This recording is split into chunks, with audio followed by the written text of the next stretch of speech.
Last episode के and में हमने देखा था कि कैसे डोक्यूं को शक हुआ कि जैसे कोई उसका पीछा कर रहा हो और वो चेक करने के लिए उसके पास जाता तो है। वहाँ पर तो दोही और गुवन दोनों बैठे हुए थे फोटोशॉप के अंदर। जैसे ही डोक्यूं अंदर की तरफ झांकने लगा था तो गुवन यहाँ पर दोही का फेस पकड़ता है और उसे किस करने लगा था। कि देखकर डोक्यूं तो वहाँ से चला जाता है और किस करने के बाद गुवन दोही से कह रहा था कि मैंने ये इसलिए किया ताकि वो हमारा फेस ना देख पाए। दोही तो काफ़ी शौक थी लेकिन बोल देती है कि कोई बात नहीं, हमें ऐसा करना ही पड़ा। फिर जब वो दोनों वहाँ से जाने लगे थे तो गुवन पीछे रुककर अपनी फ़ोटो ले लेता है जो वहाँ पर क्लिक हो जाती है और साथ में ये कह रहा था कि मैंने ये इसलिए ली है ताकि डोक्यूं को हमारे बारे में पता न लगे कि हम उसका पीछा कर रहे थे। लेकिन वो फ़ोटो को देखकर स्माइल भी करता है। सीन कट होता है और हम देखते हैं कि दोही तो उस लॉकर में जाकर देख रही थी कि वहाँ पर क्या है। इतने में पीछे से वही लेडी आ जाती है जिसका नाम सुकने है। वो गुवन से पूछ रही थी कि तुम यहाँ पर क्या कर रहे हो। उल्टा तो दोही पूछने लग जाती है क्या गुवन तुम इसे जानते हो। गुवन मना करता है लेकिन वो लेडी गुवन से इनडायरेक्टली कहती है कि तुम्हारी पावर टिम टिम कर रही है। उसने इतना ही कहा था। अब गुवन तो इस पर ज़्यादा ध्यान नहीं देता। वो दोनों बाहर की तरफ चले जाते हैं। बाहर जाकर गुवन एक फ्लावर को उठाता है और पीछे से दोही का हाथ पकड़कर उस फ्लावर को पकड़ रहा था तो वो फ्लावर अब रेड फ्लावर में बदल जाता है और कह रहा था कि मेरी पावर्स वापस आने लगी हैं शायद। और जैसे ही उसने उस फ्लावर को वापस रखा वो फ्लावर तो मुरझा जाता है और दोही और गुवन वहाँ से निकल गए थे। तब भी सीन शिफ्ट करते हैं डोक्यूं पर जहाँ पर घर पहुंचा था, जहाँ पर उसकी मॉम सेरा उसकी रिपोर्ट्स के बारे में पूछने लगती हैं कि साइकेट्रिस्ट क्या कह रहे हैं। तो डोक्यूं बोल रहा था कि उनको मेरे पास मत भेजा करिए, मैं उन पर विश्वास नहीं कर सकता। तभी सीन शिफ्ट करते हैं वापस गुवन और दोही पर जो घर पर वापस आ गए थे और वहाँ पर गुवन ये जानने की कोशिश कर रहा था कि आखिरकार उसने अपनी पावर्स क्यों खो दी। और उसका इल्ज़ाम वो दोही पर लगाता है कि ये सब तुम्हारे कारण हुआ है। अगर तुम मुझे ना मिलती तो मेरी पावर्स तुम्हारे तक जाती ही ना। वो पानी में जब मेरा टैटू तुम्हारे हाथ पर शिफ्ट हुआ तब से मेरी पावर गायब हो चुकी है। अब मुझे समझ नहीं आ रहा है कि मैं क्या करूँ। तो दोही बोलती है इसमें मेरी क्या गलती है। हम स्योखुन को देखते हैं जो सुनवल कंपनी को लेकर रिसर्च कर रहा था और उसे वहाँ पर कुछ फोटोज भी मिल गई थी जिसमें वो एक लड़के को देखने लगता है जो बिल्कुल गुवन की तरह दिख रहा था। सीन वापस से हम दोही के घर के बाहर देखते हैं जहाँ पर बोग्युन गुवन के सामान के साथ पहुंचा हुआ था। वहीं डाचयोंग भी दोही के सामान के साथ पहुंच जाती है। वो दोनों एक दूसरे को घूरते हैं। फिर सारा सामान घर के अंदर ले आए थे। अब दोही गुवन के सामान को देखकर काफी हैरान थी क्योंकि वो सामान बहुत ज्यादा था जिसके लिए घर भी छोटा पड़ रहा था। अब वहाँ पर बोग्युन बोलता है कि इस सामान को कहाँ रखूँ। तो गुवन बोल रहा था कि दोही का रूम खाली है, वहाँ रख दो। दोही ये सुनकर काफी तेज चिल्लाती है और गुवन से कहती है कि मुझे अकेले में कुछ बात करनी है। अब जैसे ही वो उससे बात करने के लिए गई गुवन बोलता है कि क्या प्रॉब्लम है। दोही पूछ रही थी कि ये सब सामान यहाँ पर रखना जरूरी है। गुवन हामी भरता है तो दोही बोल रही थी कि तुम तो पूरा फाउंडेशन ही उठा कर ले आए, तुमने मेरे लिए कोई भी चॉइस नहीं छोड़ी। वो गुवन के सामान के साथ गुवन को भी घर से बाहर निकाल देती है। अब जब गुवन बाहर था तो वहाँ पर बोग्युन उसे देखकर हंस रहा था कि तुम्हारे साथ ये क्या हो गया। फिर वो पार्किंग एरिया में जाकर गुवन को बताता है कि कल हमारा शो है लेकिन गायुन रिहर्सल पर नहीं आ रही है, पता नहीं वो कहाँ गई। जब से उसे पता लगा है कि आपकी शादी हो चुकी है वो यहाँ से भाग गई है, आपको उससे बात करके वापस बुलाना होगा। तो गुवन बोलता है कि मैं ऐसा कुछ भी नहीं करने वाला, चाहे शो को कैंसिल करना पड़े। वही अंदर की तरफ तो ही गुवन के ही सामान को बाहर निकाल रही थी और साथ में उसे स्योखुन की कॉल भी आ जाती है जो कॉल पर उसे बताता है कि उसके पास कुछ फोटोज लगी हैं जिसमें हमें कुछ पता लग सकता है और मुझे गुवन पर शक भी है। उसे समझ नहीं आता तो वो घर पर उसे बुला लेती है। जब वो घर आने लगा था वहीं गुवन तो बाहर गाड़ी में बैठा हुआ था और अपने ही फ़ोन को यूज़ कर रहा था। यहाँ से सोक्योन अंदर चला जाता है और दोही के साथ बात करने लगा था। वो फोटो दिखाकर बोलता है कि इसमें जो फोटो में लड़का है वो बिल्कुल गुवन की तरह लग रहा है और मैं श्योर हूँ ये गुवन ही है। मुझे गुवन को लेकर काफ़ी शक हो रहा है कि वो है क्या चीज़। यहाँ पर दोही बात काट देती है कि ये गुवन नहीं हो सकता, तुम्हें कुछ गलतफहमी हुई होगी, ये तो उसके परदादा या कुछ और होंगे ना, ये तो काफ़ी पुरानी फोटो है। अब दोही को तो पता था कि वो डीमन है लेकिन वो स्योखुन से ये बात छुपा रही थी। वही गुवन बाहर अपने फ़ोन में कुछ पोस्ट देखने लग जाता है लेकिन नेटवर्क कम होने के कारण वो पोस्ट ओपन ही नहीं होती। तो वो अपनी गाड़ी के बाहर हाथ निकालता है नेटवर्क के लिए लेकिन तभी स्योखुन भी घर से बाहर आ गया था और उसे गुवन वहाँ दिख जाता है। उसे ये भी लग रहा था कि जैसे गुवन ने उसे आवाज़ लगाई और वो उसे बुलाने की कोशिश कर रहा है इशारे से। अब वो गुवन के पास जाता है और पूछ रहा था कि तुम यहाँ पर क्या कर रहे हो। उल्टा गुवन बोलता है कि एक सवाल तो मेरा होना चाहिए, तुम मेरे घर पर क्या कर रहे हो। तो बोलता है कि मैं दोही से बात करने के लिए आया था और मैं तुमसे कुछ बात करना चाहता हूँ। गुवन पहले मना करता है तो स्योखुन बोल रहा था क्या तुम जानना नहीं चाहते कि हमारे अंदर क्या बात हुई। तो गुवन भी उसकी बात मानकर एक बार में आ जाता है वो दोनों ही वहाँ पर बैठे हुए थे। सियोक्यून तो इस बारे में कुछ भी नहीं बताता कि अंदर दोही से उसकी क्या बात हुई। उल्टा गुवन को सीधा बोल देता है कि मुझे नहीं लगता कि तुम इंसान हो। तुम हो क्या? गुवन बोलता है कि तुम पागलों जैसी बात क्यों कर रहे हो, मैं इंसान ही तो हूँ, बस मुझसे चिढ़ रहे हो क्योंकि मेरी दोही से शादी हो गई है। तो सियोक्यून बोलता है कि वो शादी सिर्फ एक कॉन्ट्रैक्ट मैरिज है। अगर तुमने दोही को जरा सा भी हर्ट करने की कोशिश करी तो मुझसे बुरा कोई भी नहीं होगा। अब गुवन यहाँ पर सिर्फ एक बात करके चला जाता है कि मुझे मेरा एक न्यू फैन मिल गया। वहीं अब गायुन को देखते हैं जो काफ़ी नशे की हालत में थी और घर की तरफ ही जा रही थी। वहाँ से जाते टाइम वो अपने पास्ट के सीन को भी याद करती है कि जब वो छोटी थी तो उसका शराबी डैड उसे कैसे पीटा करता था।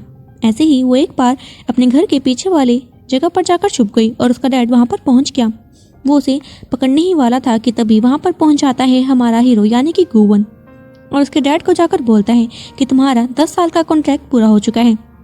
तो उसका डैड बोलता है कि मैंने तो तुम्हें पहचाना ही नहीं कि तुम हो कौन। तो गुवन उसे बताता है कि मैं वही हूँ जिसने कि तुम्हारे साथ डील करी थी।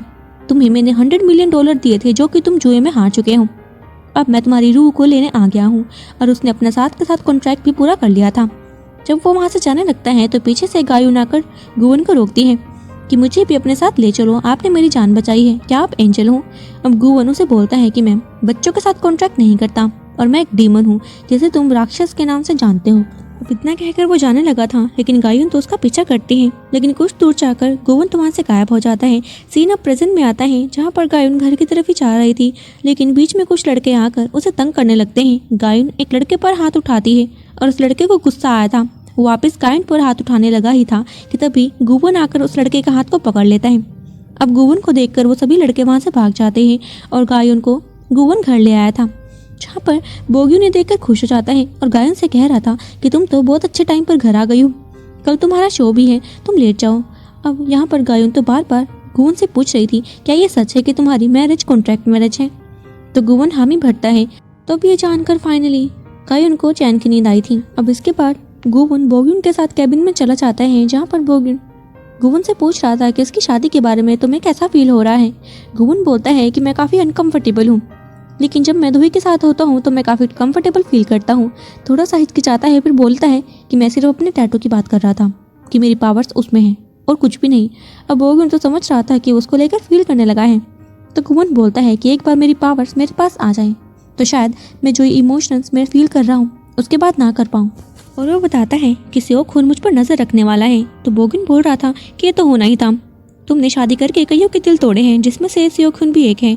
वही सियोक-हुन सुनवोल कंपनी के बाहर ही खड़ा हुआ था। तभी हम किलर को भी देखते हैं जो सुनवोल फाउंडेशन के अंदर ही होता है और वहाँ के सारी जगह देखने लग जाता है।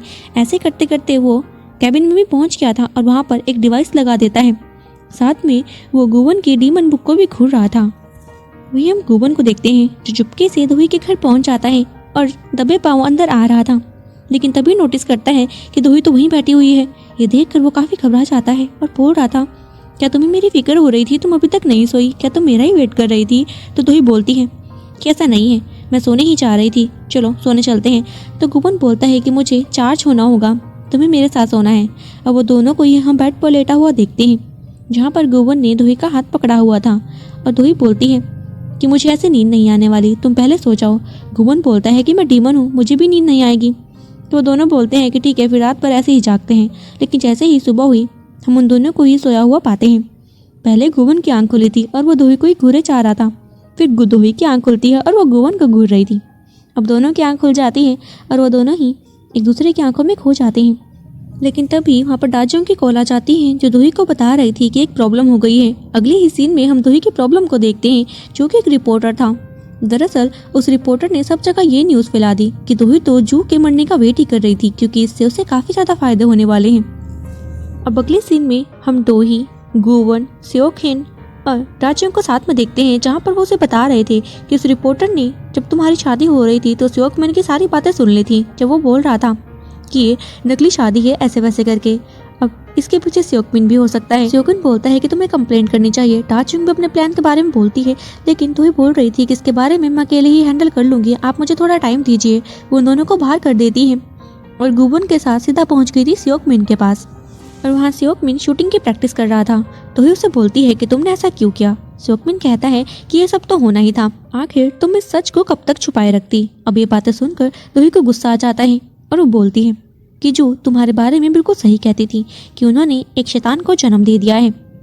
वो तो तुम्हें अरेस्ट करवाना चाहती थी, लेकिन वो असफल रही। उन्होंने तुम्हारे फ्यूचर का सोचा, लेकिन मुझे तो आज भी शक है कि वो एक एक्सीडेंट नहीं था। तुमने उन्हें जानबूझकर कुचल दिया। इतना कहकर वो यहाँ से जाने लगी थी, लेकिन पीछे से सियोक मिन दोही पर ही निशाना साध देता है और शूट भी कर देता है। दोही को तो ऐसा लगा था जैसे उस पर शूट कर दिया है। गुबन भी डर के मारे अंदर आ जाता है और पूछ रहा था, दोही तुम ठीक हो? लेकिन उसने शूट साइड में किया था और दोही को कहता है कि तुम्हें अपनी सेफ्टी का ध्यान रखना चाहिए। और गुबन को कह रहा था कि तुम इसके बॉडीगार्ड बन जाओ, वैसे भी तुम इसके नकली हस्बैंड तो हो ही। अब इसके बाद वो उसी रिपोर्टर के पास आ जाते हैं, जिसे देखकर रिपोर्टर भी डर जाता है और बोल रहा था कि तुम कौन हो? तो ही बोलती है कि तुम्हें ये सब करने के लिए किसने कहा? क्या सियोक मिन ने तुम्हें ये सब कहा है करने के लिए? लेकिन वो मना करते हैं कि नहीं, मैं फेमस होना चाहता हूँ, मुझे पैसों की काफ़ी ज़रूरत है। तो वो पावर का यूज़ करके उसे कोरिया बैंक में ले आते हैं और गुबन बोल रहा था कि ये सब पैसा तुम रख लो, तुम इससे काफ़ी अमीर हो जाओगे। लेकिन जब सुबह तुम्हें पुलिस यहाँ पर पकड़ लेगी तो तुम्हें हमेशा के लिए जेल हो जाएगी। अब तुम देख लो तुम्हें क्या चाहिए। तो वो उनके पैर पकड़कर बोलने लगता है कि मुझे कुछ भी नहीं चाहिए, जो आप कहेंगे मैं वो मान लूँगा। तभी गुबन को कॉल आई थी बोगुन की, जो बताता है कि तुम्हारी डीमन बुक नहीं मिल रही है, पता नहीं कहाँ गई। अब वो पावर की हेल्प से उसी के पीछे चले जाते हैं और बोगुन से बोल रही थी कि मैंने तो बुक यहीं पर रखी थी। दोही भी पूछने लग जाती है कि तुम किस बुक के बारे में बात कर रहे हो। तो बोगुन बताता है कि वो डीमन बुक है। दोही बोलती है कि मैंने भी एक बुक को यहाँ पर रखा हुआ देखा था, लेकिन मैं उसे पढ़ नहीं पाई, उसके अंदर क्या है। तो बोगुन उसे सारी बात बताता है कि उस बुक के अंदर सारे फॉर्मूलास लिखे हुए हैं और पावर के बारे में भी लिखा है कि गुबन को कितनी पावर कब तक यूज़ करनी है, उसकी लिमिट क्या है और कैसे वो पावर कहाँ कहाँ यूज़ करेगा। तभी हम देखते हैं कि उस डिवाइस के थ्रू किलर ने ये सारी बातें सुन ली थी और उसी के पास वो डीमन बुक होती है और वो बुक को खोलता है और पढ़ने लग जाता है। अगले सीन में हम गायोन को देखते हैं, जिसकी परफॉर्मेंस स्टार्ट होने वाली थी और गुबन भी दोही के साथ वहीं बैठ जाता है।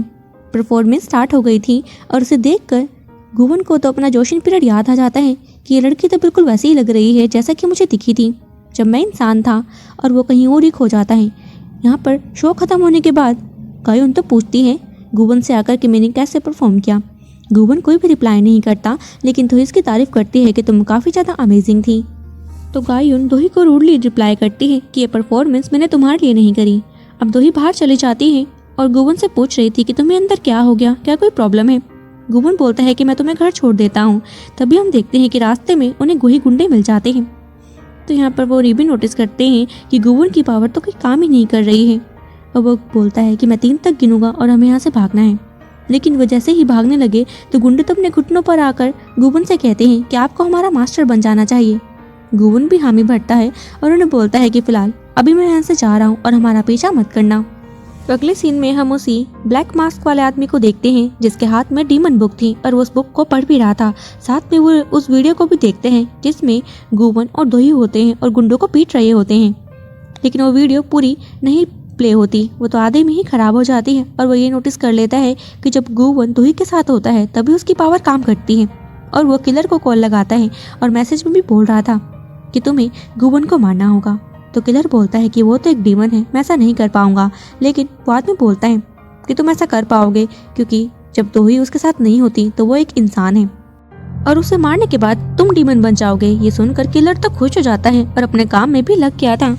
वही नेक्स्ट डे का सीन दिखाया जाता है जहाँ पर गुबन दोही से कह रहा था कि आज शो होने वाला है और मेरा वहाँ पर पहुँचना जरूरी है क्योंकि मुझे ये सब हैंडल करना पड़ता है, मैं जल्दी ही वापस आ जाऊंगा। और वो दोही को गुड बाय कह के यहाँ से चला गया था। कुछ टाइम बाद जब दोही डिनर तैयार कर रही थी तो बेल रिंग होती है। उसे तो लगा था कि गुबन होगा, लेकिन जैसे ही वो बाहर गई वहाँ पर तो पुलिस वाले आए हुए थे और वही डिटेक्टिव भी होता है जो दोही को कह रहा था कि आपको अरेस्ट किया जाता है जू के मर्डर के इल्जाम में, और वो दोही को यहाँ से ले जा भी लेते हैं। सियोक मिन भी सेरा के साथ मिलकर यही न्यूज़ देख रहा था। वहीं सियोक पहुँच जाता है पुलिस स्टेशन और दोही से कहता है कि बिना एविडेंस के तुम्हें ये ज़्यादा देर तक यहाँ पर नहीं रख सकते। तभी टोक्यो को भी दिखाया जाता है जो डिनर कर रहा था और उसके फ़ोन में मैसेज आता है कि शैतान का शिकार कर दिया गया है। वहीं गुबन को भी दाजुंग के थ्रू पता लग गया था कि दोही को अरेस्ट कर लिया है। वो दोही के पास जा ही रहा था कि रास्ते में उसे एक आदमी टकरा जाता है और आदमी ने टकराते सार ही गुबन पर अटैक कर दिया था एक चाकू से। गुबन को तो पता ही नहीं लगता कि कब चाकू उसके दिल के आर पार हो गया है और वो आदमी पूछ रहा था क्या तुम्हें दर्द हो रहा है। गुबन तो कुछ बोल ही नहीं पाता, वो सिर्फ दोही का नाम पुकार रहा था। नीचे भी गिर गया था और उसके काफ़ी खून निकलने लग जाता है। वो किलर यानी कि वो आदमी गुबन के उस चाकू पर पैर रखता है और उस चाकू को उसके बॉडी में और ज़्यादा घुसाने की कोशिश कर रहा था। और इसी के साथ हमारा ये एपिसोड खत्म हो जाता है। सो फ्रेंड्स, अगर आपको मेरी वीडियो अच्छी लगी तो मेरे चैनल को सब्सक्राइब करना मत भूलिएगा। मिलते हैं इस ड्रामा के नेक्स्ट वीडियो के साथ। Till then take care, good bye.